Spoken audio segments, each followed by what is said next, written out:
പഠനത്തെക്കുറിച്ച് ഒന്ന് ചിന്തിച്ചാലോ?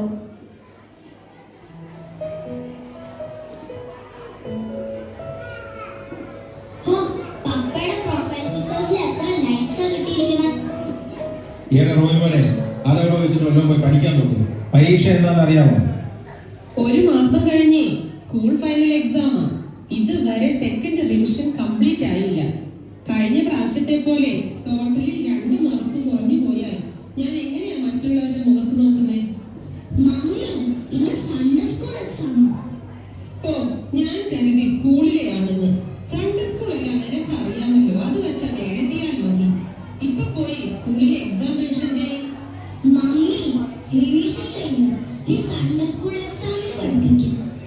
അതെ, മോനങ്ങ് അറിയാവുന്നത് വെച്ച് എഴുതിയാൽ മതി. ഇപ്പോഴാ പണിയൊക്കെ ഒന്ന് ഒതുങ്ങിയത്. മമ്മി ഇത്തിരി വിശ്രമിച്ച് TV ഒന്ന് കാണട്ടെ. സംശയമുള്ളത് ചോദിച്ചു. വിദ്വാൻമാർ യേശുവിനെ കണ്ട് നമസ്കരിച്ച് കാഴ്ചകൾ അർപ്പിച്ചു. മമ്മി, ഈ കാഴ്ചകൾ എന്ന് പറഞ്ഞെന്താ? ഈ കാഴ്ച എന്ന് പറയുന്നത് ഗിഫ്റ്റ്. അതെ, മോന്റെ അനിയത്തി ഉണ്ടായപ്പോ കാണാൻ വന്നവർ ഒരു ഗിഫ്റ്റ് ഒക്കെ കൊണ്ടുവന്നില്ലേ, അതിനാ. മോൻ ബാക്കി പഠിച്ചോ? യേശുവിനെ സ്നാനപ്പെടുത്തിയത് ആര്? അത് ആരാ മമ്മി? ഓ, അത് പത്രോസ് ആണെന്ന് തോന്നുന്നു. യേശു ക്രിസ്തു ജനിച്ചത് എവിടെ? അത് എവിടെയാ പപ്പ? അത് സിറിയയിലെങ്ങാണ്ടാണ് തോന്നുന്നു. നീ ഗൂഗിൾ സെർച്ച് ചെയ്തു നോക്ക്. അയ്യോ, സൺഡേ സ്കൂൾ വണ്ടി വരാനായി. എക്സാം അല്ലേ, ഒന്ന് വേദപുസ്തകം വായിച്ച് പ്രാർത്ഥിച്ചു പോകും. ഒരു സങ്കീർത്തനം എടുത്ത് വായിക്കും. യഹോവ എന്റെ ഇടയനാവുന്നു, എനിക്ക് മുട്ടുണ്ട്. അയ്യോ, ബാക്കി വായിച്ചേ. ഇതിന് ചാർജ് തീർന്നു പോയി. ബാക്കി ഓർമ്മയില്ലേ? പപ്പയൊന്ന് ഓർത്തു വേണം. അത് മോനെ, വണ്ടി വരാറായി. പ്രാർത്ഥിച്ചോണ്ട് പോയിക്കോ, താമസിക്കണ്ട.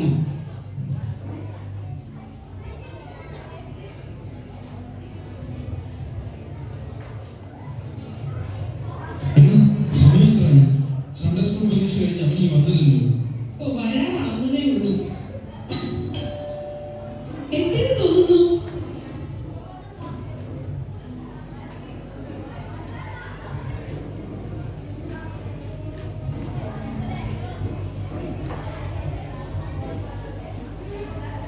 മോൻ സൺഡേ സ്കൂൾ എക്സാമിൽ എല്ലാം എഴുതിയോ?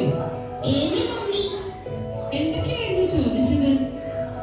യേശു ജനിച്ചത് ചോദിച്ചു, യേശു പള്ളിയിൽ പോയ കാര്യങ്ങൾ ചോദിച്ചു, യേശുവിന്റെ സ്നാനവും അത്ഭുതങ്ങളും ഒക്കെ ചോദിച്ചു. എല്ലാം മോൻ പഠിച്ചതായിരുന്നല്ലോ. അതെ മമ്മി, ഞാൻ എല്ലാം എഴുതി. ഫസ്റ്റ് കിട്ടുമോ അതോ ഇപ്രാവശ്യം വല്ലവരും കൊണ്ടുപോകുമോ? ഞാൻ എല്ലാം എഴുതി മമ്മി. പോയിരുന്നു സ്കൂൾ ലെസൺസ് റിവിഷൻ ചെയ്യും.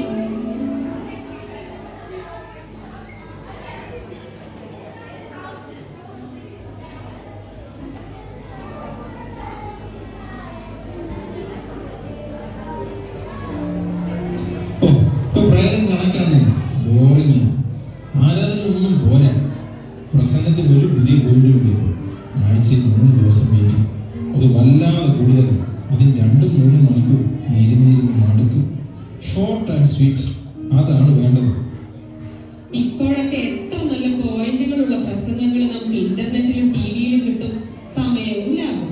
ടൈം ഈസ് മണി എന്നല്ലേ? അത് ശരിയാ, വെറും സമയനഷ്ടം തന്നെ. പിന്നെ മെനക്കേടും. എന്നാലും പിന്നെ ഈ പിള്ളേരുടെ കല്യാണം, മരിച്ചാൽ ഒരു നല്ല അടക്കം, ഇതൊക്കെ നടക്കണ്ടേ? അതൊന്നും ഇന്റർനെറ്റിലും ടിവിയിലും നടക്കില്ലല്ലോ. അതിനൊക്കെ ഒരു സെറ്റപ്പ് ഉള്ള ഇതുപോലത്തെ വല്ല സഭയിലും പോയാലല്ലേ നടക്കൂ. അത് ശരിയാ. അതുകൊണ്ടല്ലേ കടിച്ചു പിടിച്ച് നിൽക്കുന്നേ. ഇല്ലേൽ എപ്പോഴേ നമ്മൾ വിട്ടുപോയേനെ. ഈ സഭയിൽ വന്നപ്പോഴേ ഞാൻ അന്വേഷിച്ചത് ശവക്കോട്ട ഉണ്ടോന്ന്. ഓ, അത് ഉണ്ടെന്ന് അറിഞ്ഞപ്പോൾ തന്നെ സമാധാനമായി. ചുമ്മാതാണോ ഞാൻ നമ്മുടെ പള്ളിയും പട്ടക്കാരും ഒന്നും വിടാത്തത്? കഴിഞ്ഞ ആഴ്ച ഞങ്ങളുടെ പള്ളിയിലെ ചാക്കോടെ അടക്കമായിരുന്നു. മെത്രാപ്പോലിത്തയാ നടത്തിയത്. എന്നാ ശുശ്രൂഷയായിരുന്നു. ഇതുവല്ല നിങ്ങളുടെ ഇൻഡിപെൻഡന്റ് സഭയിൽ വന്ന് നടക്കുമോ? പിന്നെ എന്നാത്തിന് അച്ഛൻ ഇങ്ങോട്ട് വരുന്നേ? അവിടെ തന്നെ നിന്നാ പോലും. അതെ, അതൊരു അഡ്ജസ്റ്റ്മെന്റ് ആണ്. നമ്മുടെ സഭക്കാർക്കും അച്ഛനും ഒന്നും അറിയില്ല. അത് പിള്ളേർ ബൈബിളിലെ വല്ലതും പഠിക്കണമെങ്കിൽ ഇവിടൊക്കെ പോകണം. ബാക്കി സമയം നമ്മുടെ പള്ളിയിൽ കൊണ്ടുപോകാം. ഏതായാലും പള്ളി വിട്ടുള്ള പരിപാടി ഈ തോമാച്ചനില്ല. ഇതിനെ പറ്റിയാ ഞങ്ങളുടെ പാസ്റ്റർ കഴിഞ്ഞ ആഴ്ച പ്രസംഗിച്ചത്. 2 വെള്ളത്തിൽ ചവിട്ടുന്നവർ ഒടുവിൽ വെള്ളത്തിലാകും. തോമാച്ചൻ സൂക്ഷിച്ചോ. അത് പോട്ടെ, സൺഡേ സ്കൂൾ പരീക്ഷയുടെ റിസൾട്ട് ഒക്കെ വന്നല്ലോ. ആ രാജുവിന്റെ മോന് ഫസ്റ്റ് ഉണ്ട്. നിങ്ങളുടെ റോയ്മൻ പരീക്ഷ എഴുതിയില്ലയോ? എഴുതിയല്ലോ. ചിലപ്പോ സെക്കൻഡ് ആയിരിക്കും.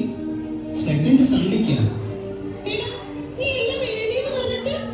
ഞാനെല്ലാം എഴുതിയത് ഒന്നും പോലും കിട്ടില്ല. ആഹാ, പിന്നെ എന്താ പറ്റിയതെന്ന് പാസ്റ്ററോടൊന്ന് ചോദിച്ചിട്ട് തന്നെ കാര്യം. സ്കൂളിലെ എക്സാമിനിടയിൽ പഠിപ്പിച്ചതാ.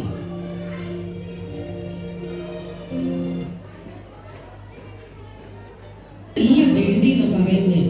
പിന്നെ മാർക്ക് എങ്ങനെ ഇങ്ങനെയായേ? എഴുതിയതനുസരിച്ചേ മാർക്ക് ഇടാൻ പറ്റൂ. റോയ്മോൻ എന്തൊക്കെയാ എഴുതിയെന്ന് അവനോട് ചോദിച്ചു നോക്കാം. ഞാൻ ചോദിച്ചിട്ട് തന്നെ വന്നത്. എന്റെ റോയ്മോൻ എല്ലാം എഴുതിയിട്ടുണ്ട്. അവൻ മിടുക്കനാ. പക്ഷെ അതൊന്നും പേപ്പറിലില്ല. എല്ലാരും ഉണ്ടല്ലോ.